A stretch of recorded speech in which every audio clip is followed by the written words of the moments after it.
प्यारे मित्रों, स्वागत है आज की एक नई वीडियो में। दोस्तों आज की इस वीडियो में आपको काव्य सौंदर्य लिखने की ट्रिक बताने वाला हूं। जी हां दोस्तों, यदि आपको भी काव्य सौंदर्य लिखने में दिक्कत होती है तो भैया आज की इस वीडियो को फुल वॉच कर लो, पूरी दिक्कत आपकी सॉल्व हो जाएगी। किसी भी पद को देखते ही मान आप उसका काव्य सौंदर्य लिख देंगे। तो भैया वीडियो तो बहुत ज़्यादा इंपॉर्टेंट होने वाली है, क्योंकि इसमें बहुत ही अच्छी अच्छी ट्रिक्स आपको बताऊंगा। रस छंद अलंकार कुछ भी आपको नहीं आता तो सब आज की इस वीडियो में आपको पढ़ाऊंगा, ठीक है ना। तो चलिए बिना देरी किए वीडियो को शुरू करते हैं और काव्य सौंदर्य लिखने का फुल तरीका आपको बताते हैं, ठीक है ना।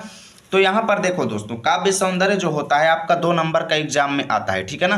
तो देखो 2 नंबर का आता है तो भाई 2 नंबर छोड़ेंगे तो है नहीं, ठीक है ना। तो इसमें देखो काव्य सौंदर्य के अंतर्गत हमें कम से कम 5 हेडिंग्स लिखनी होती है, ठीक है ना। 4 भी लिख देते हैं तो चल जाता है, लेकिन 5 लिखेंगे तो इसमें हमारे नंबर कटने के चांसेस नहीं रहेंगे, ठीक है ना। इसलिए हमें 5 हेडिंग्स जो है कम से कम लिखनी है इसके अंतर्गत, काव्य सौंदर्य के अंतर्गत। इनमें से आप यहाँ पर देख सकते हो 6-7 हेडिंग मैंने लिखे हैं। तो इनमें से आपको किसी भी पद की 5 हेडिंग्स जो है काव्य सौंदर्य में लिख देना है। जैसे किसी में मान लीजिए अपनी भाषा लिख दिया, छंद लिख दिया, रस लिख दिया, शब्द शक्ति और शैली नहीं लिखा, अलंकार तक ही बस लिख दिया, ठीक है ना। तो अपने हिसाब से जितना आपको आता रहेगा उस हिसाब से आप लिखेंगे, लेकिन इतने जो हैं आपको इन्हीं में से कोई ना कोई लिखना है, ठीक है ना। तो देख सकते हो कि भाषा, छंद, रस, अलंकार, शब्द शक्ति और शैली, इतनी हेडिंग्स डालकर हम काव्य सौंदर्य लिखते हैं। उसके बाद देखो सबसे पहले हम आप बात करेंगे भाषा के ऊपर कि भाषा होती क्या है, ठीक है ना। तो देखो भाषा के हिसाब से हम बात करेंगे। काव्य सौंदर्य जो है आपको पद जो किसी भी एग्जाम में आपको दिखेगा उसका काव्य सौंदर्य लिखने में आपको पहली हेडिंग भाषा डालनी है। तो भाषा देखिए, आपको वो पद जो दिया जाएगा, जो पद्यांश आपको दिया जाएगा उसके कवि के हिसाब से आपको भाषा लिखनी पड़ेगी कि जो कवि हैं उनकी भाषा क्या है, ठीक है ना। क्योंकि भाई जो कवि की भाषा होगी वो उसी भाषा में जो है लिखेंगे, ठीक है ना। तो यहाँ पर देखो अगर आपके एग्जाम में जो पद आया है वो सुमित्रा नंदन पंत या फिर महादेवी वर्मा या फिर जयशंकर प्रसाद जी द्वारा लिखा गया आया है, ठीक है ना।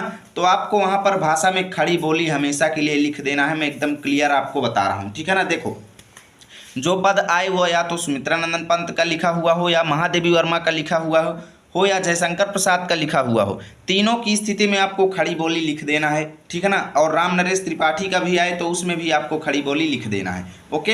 देखो अगर कबीरदास जी का आए तो हमेशा आपको सदुक्कड़ी लिखना है, भले आप 9th में हो, 10th में हो, 11th में हो, 12th में हो, किसी भी कक्षा में हो। अगर कबीरदास की कोई भी साखी आती है एग्जाम में तो आपको सदुक्कड़ी लिखना है भाषा, ठीक है ना। ध्यान देना, भाषा सदुक्कड़ी लिखना है। रहीमदास जी हैं, सूरदास जी हैं, भारतेंदु हरिश्चंद्र या फिर मीराबाई, इन चारों का अगर कोई भी पद आपके एग्जाम में आएगा तो वहां पर आपको भाषा ब्रज भाषा लिखना है, ठीक है ना। बिना सोचे समझे ब्रज भाषा ठोक दीजिए, कोई दिक्कत नहीं, ठीक है ना। उसके बाद देखो तुलसीदास जी आएंगे तो इनकी अलग ही भाषा रहेगी, अवधी आपको लिखना है, ओके। तुलसीदास जी की भाषा अवधी है, इसलिए आपको इनका पर्टिकुलर आपको याद रखना होगा कि इनकी भाषा जो है अवधी है और कबीरदास की सदुक्कड़ी है, ठीक है ना। राम नरेश त्रिपाठी की भी खड़ी बोली है, मैंने पहले ही आपको बता दिया है। उसके बाद देखो यहाँ पर मैंने भाषा को तो कंप्लीट कर दिया, ठीक है ना। अब हम बात करेंगे छंद के बारे में। एक हेडिंग भाषा की तो आप लिख लेंगे, क्योंकि 9th से लेकर के 12th तक में ज़्यादातर इन्हीं कवियों के चैप्टर दिए गए हैं, ठीक है ना। इनसे अतिरिक्त ज़्यादातर नहीं है। तो इन कवियों के जो है चैप्टर, उनका आप भाषा जो है लिख लेंगे आसानी से, यहाँ पर मैंने बता दिया, ठीक है ना। उसके बाद देखो छंद की बात करें कि छंद कैसे लिखेंगे। देखो छंद का तो आपको बचपन से ही नॉलेज कराया जाता था, ठीक है ना। तो छंद देखिए यहाँ पर मैं आपको बता दूं, छंद में जो मुख्यतः आते हैं दोस्तों वो दोहा हो गया, सोरठा हो गया, चौपाई हो गया, रोला होगा, गेय पद। अब देखो गेय पद है, ये कोई छंद नहीं है, ठीक है ना। आपको करना क्या है, जो चीज़ें दी जाए, जैसे आपको कोई पद्यांश दिया गया उसमें आप चेक कीजिए कि वो दोहा तो नहीं है, सोरठा तो नहीं है, चौपाई तो नहीं है, रोला तो नहीं है। अगर इन तीनों चारों में से कोई भी छंद नहीं पड़ता तो आप वहाँ पर गेय पद लिख देंगे, ठीक है ना। क्योंकि ज़्यादातर आप लोग देखे होंगे मीराबाई की जितनी भी पदावली लिखी गई हैं सब गेय पद हैं, ठीक है ना। क्योंकि उसमें कोई भी छंद फिट नहीं बैठता है। तो जब कोई भी छंद ना फंसे तो वहाँ पर आपको गेय पद लिख देना है कि हाँ भाई ये गाने वाला पद है, इसको हम गेय पद लिखेंगे, ठीक है ना। और कबीरदास जी और सूरदास जी के द्वारा भी, कबीरदास जी तो दोहे छंद में लिखे हैं पूरा, ठीक है ना। तो कबीरदास का अगर कोई भी साखी आएगा तो वहाँ पर दोहा छंद लिखेंगे। सोरठा छंद देखिए ज़्यादातर नहीं आता है, लेकिन सोरठा छंद जो है समटाइम्स आ जाएगा। तो सोरठा जो है वो दोहे का हमेशा उल्टा होगा, ठीक है ना। चौपाई देखिए ज़्यादातर रामचरितमानस की चौपाई कक्षा 10 में पूछी जाती है। तो चौपाई छंद जो है आपको क्या होता है सब कुछ आगे बताऊँगा, ठीक है ना। तो चलिए देखते हैं, यहाँ पर देखिए दोहा छंद क्या होता है। मैं सब चीज़ें आपको पूरे छंद समझा दूंगा। तो इससे होगा क्या कि किसी भी छंद में अगर एग्जाम में कोई भी आपके पद जो आएगा वो किसी भी छंद का होगा तो आप लोग उसे लिख लेंगे, ठीक है ना। मेनली इतने ही प्रकार के यानी दोहा, सोरठा, चौपाई, रोला, ये 3-4 प्रकार के ही आते हैं एग्जाम में, ठीक है ना। तो देखो दोहा क्या होता है, इसमें 4 चरण होते हैं। पहली बात तो दोहे में 4 चरण होते हैं। पहले और तीसरे चरण में 13-13 मात्राएं होती हैं। कोई भी दोहा अगर आपके एग्जाम में कोई भी पद आए तो पहले उसमें चेक कीजिए कि उसमें 4 चरण हैं कि नहीं। पहली बात तो ये चेक कीजिए।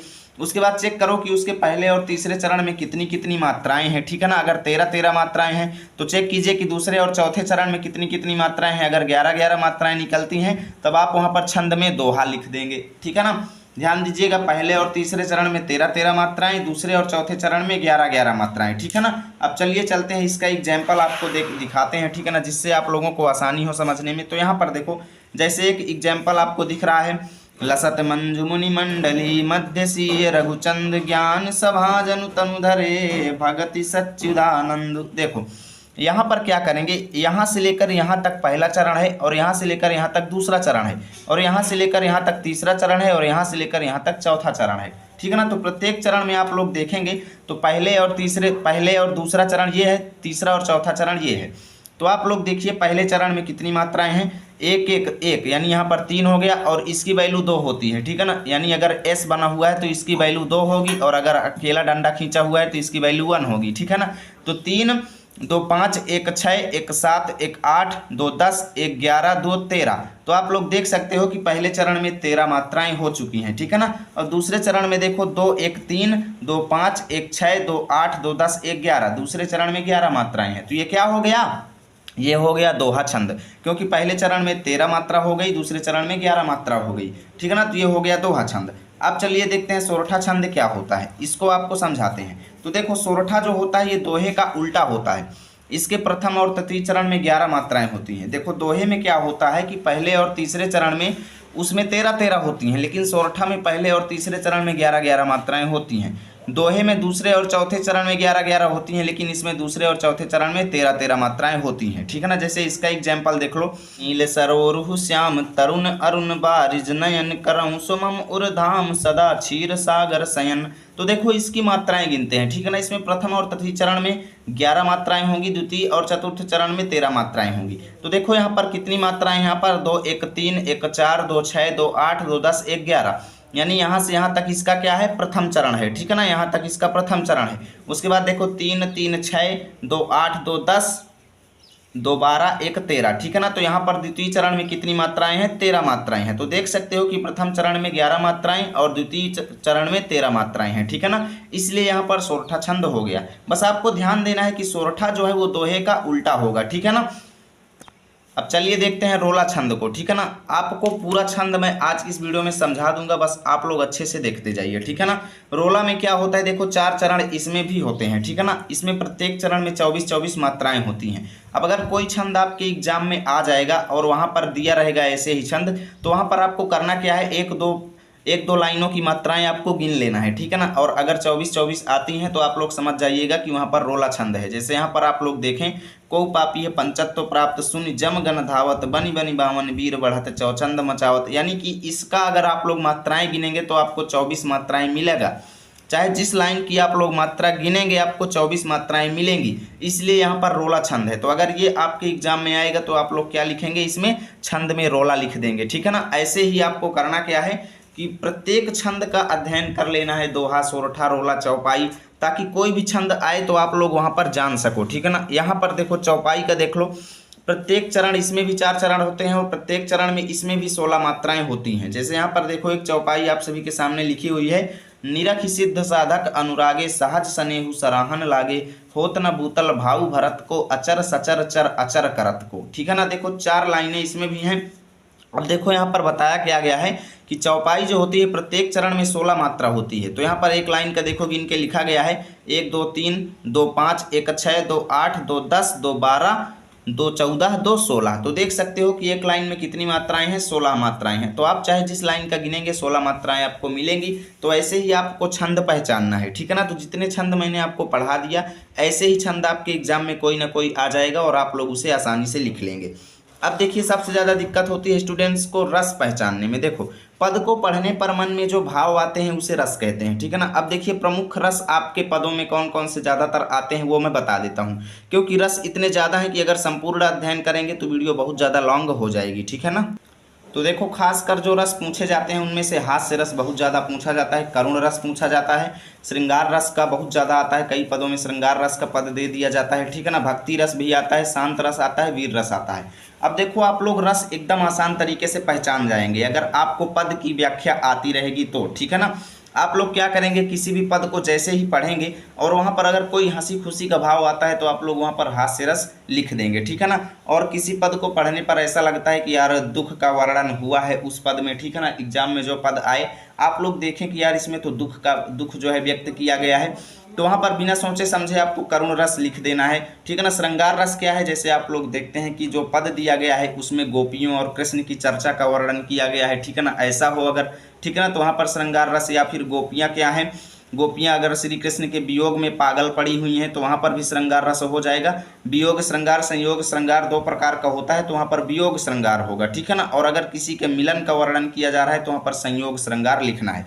तो ज़्यादातर देखिए अगर कहीं ऐसा पद दिया गया है जिसमें माता और बेटे का भाव या भक्ति या फिर भगवान और भक्त का भाव जो है दर्शा रहा है तो उसमें क्या लिखना है, भक्ति रस लिखना है, ठीक है ना।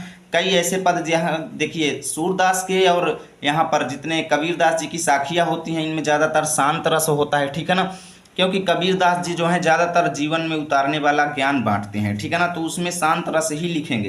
तो ध्यान दीजिएगा कबीरदास की साखियों में और रहीमदास के दोहों में ज़्यादा कुछ हमें सोचने समझने की ज़रूरत नहीं है, बस शांत रस लिख देना है। अगर आपको जो पद दिया गया है उसमें कुछ भी समझ में नहीं आ रहा है कि यार इसमें कौन सा रस है, क्या करें क्या ना करें, तो आपको वहाँ पर शांत रस लिख देना है, कोई दिक्कत नहीं, ठीक है ना। या फिर कोई ऐसा पद दिखाई दे रहा है जिसमें से वीरता का भाव झलक रहा है तो वहाँ पर आप वीर रस लिख देंगे। या फिर कोई ऐसा व्यक्ति है जो काफ़ी महान काम कर रहा है तो वहाँ पर भी आप लोग बिना सोचे समझे वीर रस लिख देंगे, ठीक है ना। ये 4-5 प्रकार ही बहुत ज़्यादा इंपॉर्टेंट हैं और इसी से रिलेटेड पद आपके एग्जाम में आते हैं। उसके बाद देखो अलंकार क्या होता है। अलंकार देखो मुख्य अलंकार जो आपके पदों में ज़्यादातर पाए जाते हैं तो अलंकार बहुत, लेकिन मेनली जो पाए जाते हैं ज़्यादातर पदों में जो पाए जाते हैं वो देखिए उनमें से है अनुप्रास, रूपक हो गया, उत्प्रेक्षा हो गया, उपमा हो गया, यमक हो गया, श्लेष हो गया। अब देखो मैं आपको बता दूं, अगर आपको जो पद दिया गया है उसमें से कुछ भी समझ में नहीं आ रहा है कि यार यहाँ पर कौन सा अलंकार होगा, तो निस्संदेह बिना सोचे समझे आप लोग वहाँ पर अलंकार हेडिंग डाल करके अनुप्रास जरूर लिख दीजिएगा, क्योंकि अनुप्रास का मतलब होता है जहाँ व्यंजन वर्ण की आवृत्ति बार बार हो, यानी व्यंजन वर्ण मतलब जहाँ पर कोई व्यंजन अक्षर जो है कई बार आए, ठीक है ना, तो वहाँ पर अनुप्रास अलंकार हो जाएगा। जैसे यहाँ पर देखो रघुपति राघव राजा राम, तो देखें रा रा रा रा 4 बार आया, ठीक है ना, तो यहाँ पर अनुप्रास अलंकार होगा। तरनी तनुजा तट तमाल तरुअर बहुछाए, देख सकते हो ताता कितनी बार आया है ना, तो यहाँ पर भी अनुप्रास है। तो ऐसे ही जो पद दिए जाते हैं ना उनमें होता क्या है कि ज़्यादातर 2 अक्षर जो है कई बार आ जाते हैं, ज़्यादातर अक्षर जो है 2 बार रिपीट हो जाता है, तो यानी कि कोई भी अलंकार हो या ना हो ज़्यादातर अनुप्रास की संभावना बनी रहती है। तो अगर कोई अलंकार आपको समझ में नहीं आ रहा है तो निस्संदेह आप अनुप्रास अलंकार लिख दीजिएगा, आपका एक भी मार्क्स नहीं कटेगा, ठीक है ना। उसके बाद देख लो उपमा अलंकार क्या होता है। उपमा का मतलब होता है तुलना, यानी जहाँ 2 वस्तुओं की तुलना की जा रही हो, ठीक है ना, जहाँ 2 चीज़ों का आपस में तुलनात्मक भाव झलक रहा हो वहाँ पर उपमा अलंकार, यानी कि जहाँ 2 चीज़ों को तुलना किया जा रहा हो कि हाँ यार ये इतना है वो उतना है, वो उतना है वो उतना है, तो वहाँ पर क्या हो जाएगा, उपमा हो जाएगा। जैसे देख लो अगर यहाँ पर देखो कुछ पहचान मैं आपको बता रहा हूँ, अगर ये शब्द जो है अगर आपको किसी पद में दिखाई दे जाएं तो आप लोग बिना सोचे समझे वहाँ पर उपमा अलंकार लिख दीजिएगा। जैसे देखिए कई पद ऐसे दिए हों जैसे में सा लिखा हुआ हो, इव लिखा हो, सम लिखा हुआ हो, समान लिखा हुआ हो, सो लिखा हुआ हो, से लिखा हुआ हो, सरिस लिखा हुआ हो, इत्यादि शब्द अगर आपको किसी पद में मिल जाएं तो वहाँ पर आपको क्या लिख देना है, उपमा अलंकार बिना सोचे समझे सा हो, इव हो, सम हो, समान हो, सो हो, से हो, सरिस हो इत्यादि। जैसे यहाँ पर देखो हरिपद कोमल कमल से, तो यहाँ पर देख सकते हो कि से जो है क्या है, ये पहचान वाला शब्द है, आप लोग देख सकते हो से यहाँ पर मैंने लिखा है, तो आप लोग समझ लीजिए कि यहाँ पर उपमा अलंकार है। जैसे अर्थ निकालोगे हरिपद कोमल कमल से, यानी कि भगवान के चरण जो हैं कमल के समान हैं, कमल के समान कोमल हैं, ठीक है ना। तो आप लोग देख सकते हो कि भगवान के चरणों की तुलना कमल के साथ की गई, कमल की कोमलता के साथ की गई है ना। तो यहाँ पर जब 2 चीज़ों की तुलना हुई तो इसलिए यहाँ पर उपमा अलंकार हो गया, ठीक है ना। उसके बाद देखो रूपक, देखिए क्या होता है, जहां उपमेय में उपमान का आरोप हो। अब उपमेय क्या होता है? उपमेय मतलब होता है जिस वस्तु की तुलना की जाती है। उपमान का मतलब होता है जिसके साथ की जाती है। जैसे आप लोग यहाँ पर देखें तो प्रभु के चरणों की तुलना की जा रही है, तो प्रभु के चरण क्या है? उपमेय है। और किसके साथ की जा रही है? कमल के साथ की जा रही है, तो कमल क्या है? उपमान है, ठीक है ना। यानी उपमेय मतलब वह वस्तु जिसकी तुलना की जा रही है, उपमान मतलब वह वस्तु जिसके साथ तुलना की जा रही है, ठीक है ना। जैसे उदाहरण देखो, चरण कमल बंदव हरिराई, तो इसमें रूपक अलंकार है। क्यों? क्योंकि जो भगवान के चरण हैं, भगवान के जो चरण हैं, इसको क्या मान लिया गया? उपमेय मान लिया गया। क्योंकि चरणों की तुलना जो है किसके साथ की जा रही है? उपमान यानी कमल के साथ की जा रही है। तो चरण जो है कमल के ऊपर इसका आरोप है, इसलिए यहाँ पर रूपक अलंकार हो जाएगा, ठीक है ना। और ज़्यादातर रूपक अलंकार आप लोग ये डैश देख करके भी लिख दीजिएगा। कई पदों में जहाँ पर आपको ये डैश दिख जाए इस तरीके से, तो वहाँ पर आप लोग रूपक अलंकार लिख देना, ठीक है ना। ज़्यादातर मामलों में ऐसा होता है, एक ही दो केस ऐसे होते हैं जिसमें नहीं होता, तो आपको लिख देना है अगर आपको कुछ भी समझ में नहीं आता तो, ठीक है ना। भले ही आपको 2 अंक ना मिले, लेकिन अगर आप ऐसा लिख के आएंगे तो आपको 1 अंक जरूर मिल जाएगा, ठीक है ना। उत्प्रेक्षा देख लो, जहां उपमेय में उपमान की संभावना हो। अब उपमेय मतलब जिस वस्तु की तुलना की जाती है, उपमान मतलब जिसके साथ की जाती है, यानी कि जो वस्तु जिसके साथ जिसकी तुलना की जाती है वहां पर उसकी संभावना पाई जाए। अब देखो इसकी पहचान क्या है? जनु जानो मानो मनहु जनहु आदि शब्द अगर किसी पद में आपको दिख जाएं तो वहां पर आप लोग उत्प्रेक्षा अलंकार बिना सोचे समझे लिख दीजिएगा।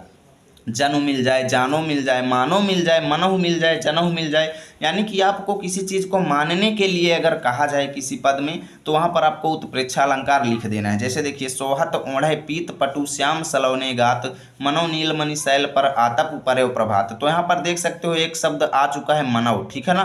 तो यहाँ पर आपको मानने के लिए कहा जा रहा है, तो इस शब्द से पहचान हो गई कि भैया यहाँ पर उत्प्रेक्षा अलंकार है। तो उत्प्रेक्षा अलंकार को पहचानने की चीज़ है जनु जानो मानो मनहु जनहु, ठीक है ना। इतने शब्द आपको देखने को मिलेंगे। अब चलिए देखते हैं अगला।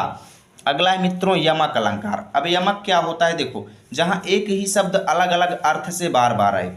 कई बार ऐसा पद आपको मिल जाता है कि जहाँ पर एक ही शब्द कई बार यानी अलग अलग अर्थ में, यानी एक देखिए एक शब्द जो है कई बार यूज होगा पद में और उसके अर्थ जो है अलग अलग, यानी हर बार उसका अर्थ बदल जाएगा। जैसे यहाँ पर देखो, इकली डरी हो घन देख के डरी हो, खाए बिस की डरी हो घन श्याम मरी जई हो।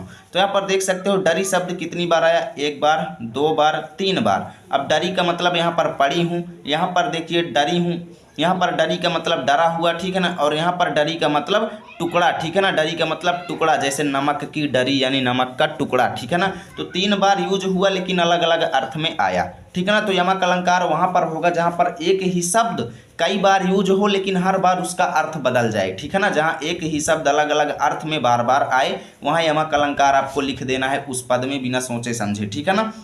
अब देखिए श्लेष अलंकार, जहाँ एक ही शब्द एक बार प्रयुक्त हो तथा उसके तमाम अर्थ निकले। यानी कि एक ही शब्द आपको एक बार देखने को मिलेगा लेकिन उसके अर्थ आपको 3 या 4 या 2 या 3 अर्थ आपको देखने को मिलेंगे, तो वहाँ पर आपको श्लेष अलंकार लिख देना है। जैसे देखिए, मेरी भव बाधा हरो राधा नागरी सोई, जातन की झाई परे श्याम हरित दुति होई। तो यहाँ पर देख सकते हो नागरी शब्द जो है एक बार यूज हुआ है केवल, लेकिन इसके 2 अर्थ हैं। एक अर्थ है नागरी का मतलब होता है मोथा, जो कि एक चारा होता है, ठीक है ना। तो नागरी का मतलब मोथा होता है और नागरी का मतलब चतुर भी होता है। तो यानी 2 बार इसका अर्थ जो है एक बार यूज हुआ लेकिन अर्थ 2 निकल रहे हैं, तो इसलिए यहाँ पर श्लेष अलंकार हो जाएगा। इस तरीके से आपको देखना है कि एक बार शब्द यूज हो लेकिन उसके अर्थ अलग अलग बार निकले तो वहाँ पर श्लेष होगा, और कई बार ऐसा हो कि जहाँ पर सेम शब्द कई बार आए और हर बार अर्थ बदल जाए तो वहाँ पर क्या होगा? यमक होगा, ठीक है ना। अब देखिए शब्द शक्ति आप लोग कैसे लिखेंगे? देखिए शब्द शक्ति अभिधा लक्षणा व्यंजना ज़्यादातर आती हैं, ठीक है ना। तो अभिधा मतलब जहाँ पर आपको पढ़ने में अर्थ सरल लगता हो, जैसे कई दोहे ऐसे होते हैं जैसे रहीमन धागा प्रेम का मत तोरे चटकाए, तो ज़्यादा कठिन नहीं है। तो आप लोग यहाँ पर क्या लिख देंगे? अभिधा लिख देंगे। यानी जहाँ आपको अर्थ जो है सरल लगता हो वहाँ पर अभिधा लिख देंगे, और जहाँ पर अर्थ आपको कठिन लगता हो वहाँ पर आपको लक्षणा लिख देंगे। देखिए सॉरी, यहाँ पर लक्षणा जो है ये व्यंजना जो है व्यंजना लिखेंगे जहाँ पर अर्थ आपको कठिन लगता हो, ठीक है ना। और लक्षणा कहाँ पर लिखेंगे? जहाँ लक्षणों से अर्थ निकले, ठीक है ना। जहाँ पर जिस पद को पढ़ने पर आपको लक्षणों से अर्थ निकले, यानी किसी चीज़ को लक्षणों के द्वारा समझाया जाए, उदाहरण के द्वारा समझाया जाए, तो वहाँ पर लक्षणा आप लोग लिख देंगे। और जहाँ पर अर्थ कठिन होगा वहाँ पर आप लोग व्यंजना लिख देंगे। मैं आपको बता दूँ शब्द शक्ति कोई खास मायने नहीं रखती है। आप लोगों को एग्जाम में कुछ भी समझ में ना आए तो जो मन करे वो लिख देना। अभिधा, लक्षणा, व्यंजना, तीनों में से कुछ भी आप लोग लिख करके चले आना, कोई दिक्कत नहीं होगी, ठीक है ना। शैली देख लो, शैली 2-3 टाइप की आ सकती है। वर्णनात्मक, यानी कई पद ऐसे होते हैं जिनको पढ़ने पर आप जो है आप लोग देखते हैं कि पूरा वर्णन किया गया है, पूरा विवरण सहित समझाया जाता है। कई पद ऐसे होते हैं तो वहां पर आपको शैली में वर्णनात्मक लिख देना है, ठीक है ना। चित्रात्मक मतलब कई बार ऐसे देखते हैं, कई पद ऐसे पढ़े होंगे जिनको पढ़ते ही आपके मन में एक चित्र की भांति खिंच जाता है, चित्र जो है बन जाता है आपके मन में, तो वहां पर आपको चित्रात्मक शैली लिख देना है। भावात्मक देखिए, यानी कई बार आप लोग पढ़ते हैं, कई पद ऐसे होते हैं कि जिनको पढ़ करके आप भी भावुक हो उठते हैं, आपके आंखों से भी आंसू आ जाते हैं, आप भी किसी प्रकार के भाव में बह जाते हैं, तो वहाँ पर भावात्मक लिखना है। या फिर कई बार ऐसे पद आप लोग पढ़ते हैं कि अगर आपको कोई पद ऐसे पढ़ें जिसमें कुछ भी समझ में नहीं आ रहा है तो शैली में आप लोग मुक्तक लिख करके चले आना, ठीक है ना। मुक्तक लिख देना, कोई दिक्कत नहीं होगी, आपको पूरे अंक मिलेंगे, ठीक है ना। तो आज की इस वीडियो को देखने के बाद उम्मीद है कि आप लोग किसी भी पद का काव्य सौंदर्य लिख लेंगे, ठीक है ना। मिलेंगे आपके साथ नए वीडियो में, तब तक के लिए जय हिंद, जय भारत।